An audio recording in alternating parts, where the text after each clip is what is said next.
এটা আমি আগে কেন ভাবিনি? তাহলে রোমহর্ষণ প্রাণে বেঁচে যেত। সৈন্য জন্মায় মৃত্যু লাভ করবে বলে, কিন্তু আমি যেটা শুনেছিলাম ঠিক শুনেছিলাম। যদি বাঁধ তার ক্ষমতার বেশি জল ধারণ করে তাহলে বাঁধ ভেঙে যায়। সেই রকমই যদি প্রেম অতিরিক্ত মাত্রায় থাকে সেটাও বিনাশ ডেকে আনে। বিনাশ!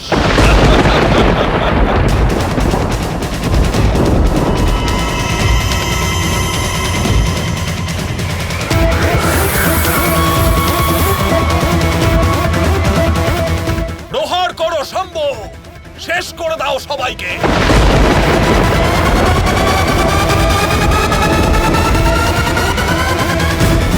দাঁড়াও,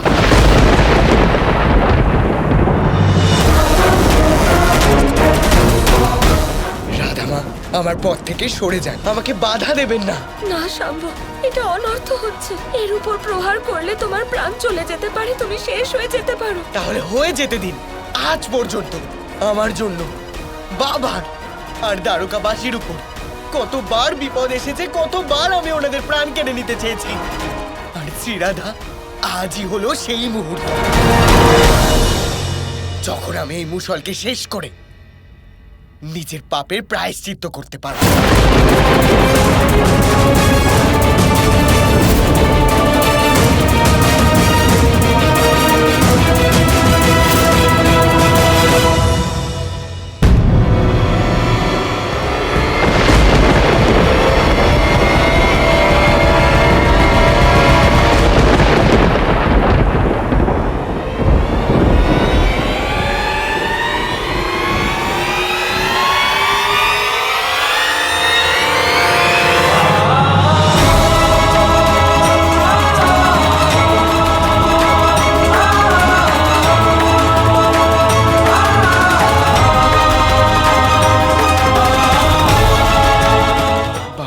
এবার কি আপনিও আমাকে বাধা দেবেন? আমি এখানে তোমাকে আটকাতে আসিনি শাম্ব,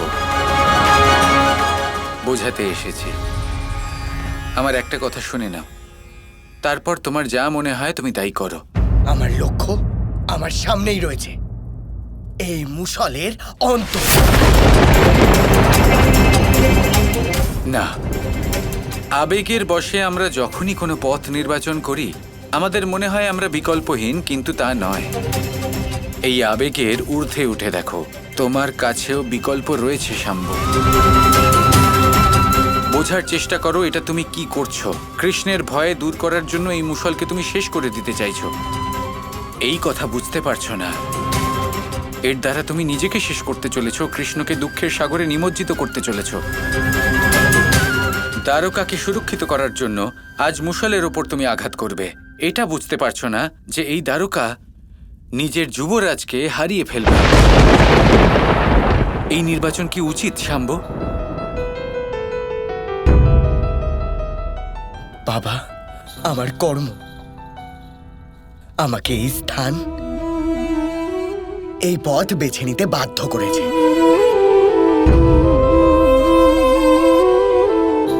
সেজন্য এবার আমি মৃত্যু লাভ করতেও রাজি আছি, কিন্তু তাও আমি পিছিয়ে যাব না। এভাবে তুমি নিজের পিতাকে শুধুই অসহায় করে তুলছো শাম্ব। আমি আমার চোখের সামনে নিজের পুত্রকে আত্মহত্যা করতে দেখতে পারবো না। এবার আমি কি উত্তর দেব তোমার মাতাকে, কি উত্তর দেব তোমার স্ত্রীকে? তোমার এই উদ্দেশ্য, তোমার এই সংকল্পকে আমি সম্মান করি, কিন্তু কৃষ্ণ নিজের পুত্রকে হারিয়ে ফেলার জন্য প্রস্তুত নয়।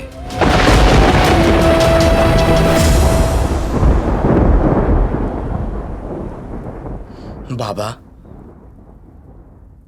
আমার সংকল্প হলো এই মুষলকে শেষ করা। আর যদি আজ আমার এই সংকল্প সফল না হয় তাহলে আমি চিরকালের জন্য একটা মৃত শরীর হয়ে থেকে যাব। সেই জন্য এবার বাবা, বিকল্প আমি নয়, আপনি বেছে নেবেন যে আপনি আমাকে বীরের মতো মৃত্যু দিতে চান নাকি সম্মানহীন মৃত্যু। এ কেমন ধর্ম সংকট, এটার কোনো সমাধান নেই। আমি শাম্বকে হারাতে চাই না, কিন্তু ওর মৃত্যু অবশ্যম্ভাবী মনে হচ্ছে। শ্রীকৃষ্ণ যদি আর্য সাম্য মৃত্যু লাভ করে, তাহলে আমিও নিজের প্রাণ ত্যাগ করব।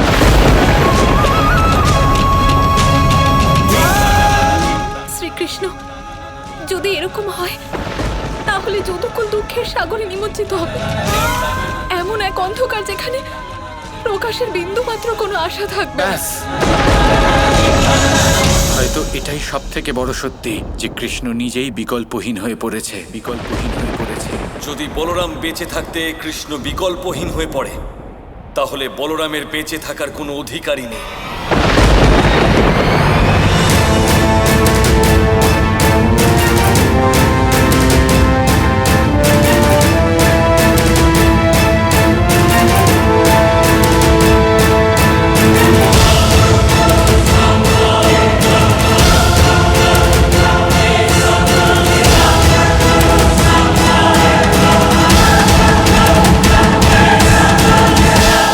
কানাইয়ের নির্বাচন এবং ওর ধর্ম সংকটের সমাধান আমি নিয়ে এসেছি।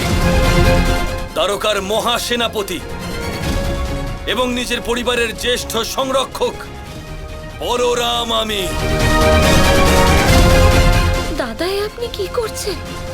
না তাতশ্রী, আমার আপনি- কানাইয়ের, আমার পরিবারের, আমার দ্বারকা এবং দ্বারকাবাসীদের রক্ষা করা হলো আমার পরম ধর্ম। আর আমি আমার ধর্মের পালন করতে চলেছি শাম্ব। সেজন্যই আমার পথ থেকে সরে যাও। না তাতশ্রী, এই মুসলকে শেষ করার সংকল্প আমি নিয়েছি, তাই এটাকে শেষ করার দায়িত্ব আমার, আপনার নয়। ধর্মের মাহাত্ম্য সংকল্পের থেকে অনেক বেশি ঊর্ধ্বে থাকে শাম্ব। আমি তোমাকে আদেশ করছি, সরে যাও।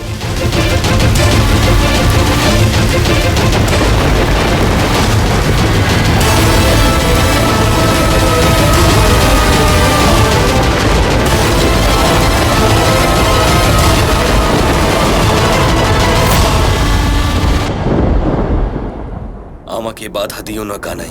আপনি যা করছেন সেটা আমার সুরক্ষার জন্যই করছেন, আমি বুঝতে পারছি। কিন্তু আমি যা করছি তা আমি আমার দাদার সুরক্ষার জন্য করছি, আর সেই কথাটা আপনাকে বুঝতে হবে। যা আপনি করতে চলেছেন তা হলো আত্মহত্যা, দাদা। আর যেটা তুমি করছো সেটা বড় দাদাকে অপমান করার সমান কানাই। তুমি আমার থেকে আমার অধিকার কাটতে চাইছো কানাই। যদি তুমি কর্মবদ্ধ হয়ে থাকো, যদি তুমি এই মুসলকে শেষ করতে না পারো, তাহলে তুমি ছাড়া এই মুসলকে শেষ করার একমাত্র অধিকার শুধু আমার কানাই, শুধু আমার, আর কারো নয়।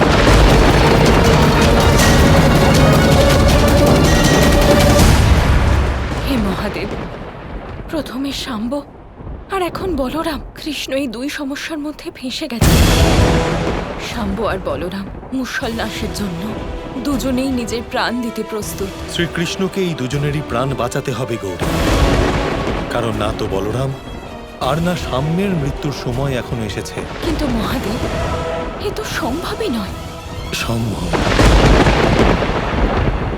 গৌরী, আমি অনেক যুগ, অনেক কল্প শ্রীকৃষ্ণের বিভিন্ন অবতারের সাথে কাটিয়েছি। সেই জন্য এইটুকু অবশ্যই আমি জানি যে জটিলতর ধর্ম সংকটও যদি থাকে, তবে তার সমাধান আমার আরাধ্য নারায়ণ শ্রীকৃষ্ণ অবশ্যই বের করবেন। বলো কানাই, আমার পথ থেকে সরবে কি না? না, এই মুষলের ওপর প্রহার অর্থাৎ বলরামের অন্ত, সম্ভবত এই দ্বারকারও অন্ত।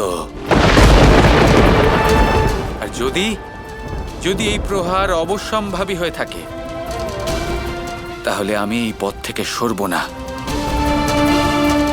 আমি এই পথেই চলবো আমার দাদার সাথে।